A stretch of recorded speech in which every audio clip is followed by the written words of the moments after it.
All right, guys, here is your women's college basketball recap for January 2nd in just 6 minutes. Can we do it? Well, let's find out. And we start today with the SEC, who saw all 16 of their teams start conference play yesterday.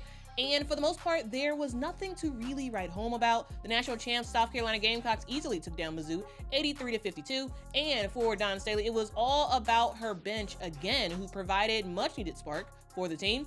We saw some one-on-one action from the sophomore Mikayla Blakes, who continues to do her thing from the bench. 17 points for her, and she also had this fire block. For Mizzou, well, they were in the game for a hot second, but a series of bizarre player management decisions and their inability to defend without fouling led to the game opening wide up in the second half. And right after that game, we saw a relatively easy game for LSU where they took care of business on the road against Arkansas. And for the Tigers, the focus was all about getting to a faster start, and they did just that. With last year Poa, Kaylin Gilbert, and Annesah Morrow all knocking down threes in the first quarter. We saw Florida Johnson and Annesah both finish the game with double-doubles, and in this game, Annesah Morrow recorded her 88th double-double, which is tied for fourth most in D1 history. LSU take down Arkansas 98-64.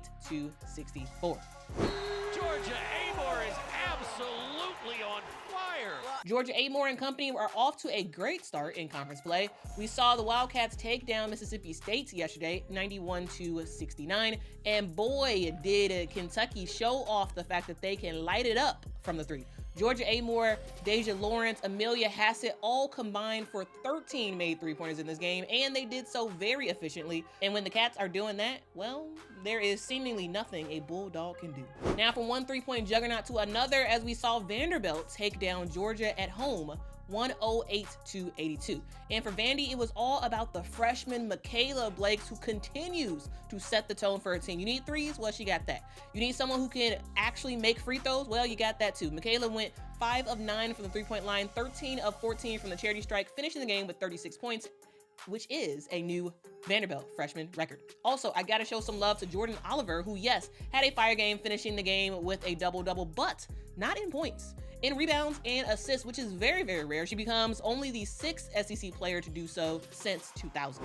Ole Miss took care of business against Auburn, defeating them 85-58. And even though DeYona Gaston dominated from the free throw line for the Tigers, finishing with 30 points, her alone was no match for Ole Miss, who defensively was all over Auburn just about the entire game. And offensively, we saw some really good balanced attack with 4 players finishing in double figures, led by KK Deans, who finished the game with 20 points.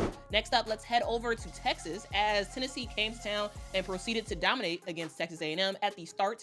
And even though the Aggies did come back in the second half, it was not enough, as the Lady Vols get the win 91-78, keeping their undefeated season intact. And how did they do it? Well, how they usually do it: the three-point ball and layups. Jules Spear led the charge for her team, knocking down 6 threes, finishing the game with 20 points.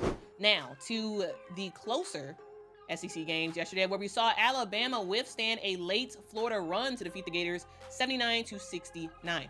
And they did so largely without their best player, Sarah Ashley Barker, who went down in the second quarter and would not return to the game. But when your best players go down, everybody else has to step up. And that is exactly what Zay Green did, leading the Crimson Tide with 27 points and 6 assists in that game. Now, both teams actually did shoot the ball really well in this game, but the difference was turnovers and Alabama's ability to score off of the Gators' mistakes.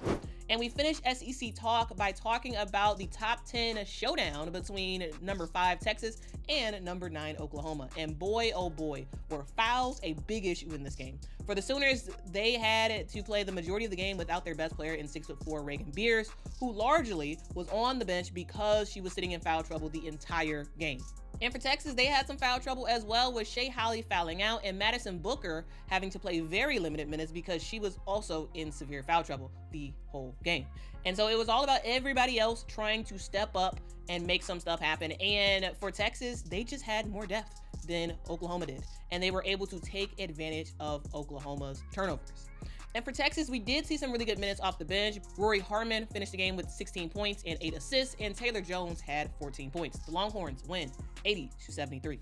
And now that we are finally done with the SEC, let's turn to everyone else. Maryland was able to withstand a second half run by Rutgers, keeping their undefeated streak alive, winning the game 78-61. And as usual for the Terps, it was all about the trio of Cheyenne Sellers, Ali Kubek, and Kayleen Smichael, who once again get the job done for Brenda Fries, with those three combining for 52 points. And from one undefeated team to another, we saw Georgia Tech was able to take care of business and extend their winning streak to 15 games this season as they took down Syracuse 85-68. And for the Yellow Jackets, it was all about 5'9" freshman Danny Carnegie, who came off the bench and was literally on fire, dropping 6 threes and finishing the game with 28 points, 7 rebounds, and 4 assists. And continuing in the ACC, it was Florida State versus Virginia Tech, where we saw another phenomenal performance from Florida State's Taniyah Latson, who dropped 40 points, which is a new scoring record for the Seminoles. But not only that, Taniyah also had 5 steals in this game, which makes her only the second D1 player to hit 40 points and 5 steals in the last 5 years.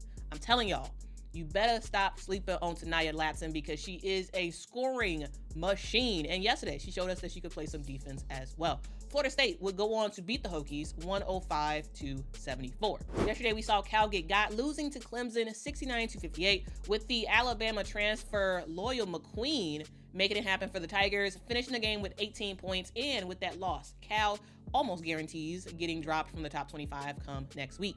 We also saw Louisville defeat Miami 74-56, with Jada Curry dropping 21 points, and Duke had a relatively easy win against Boston College, winning 86-59. Now, guys, this is your recap for January the 2nd.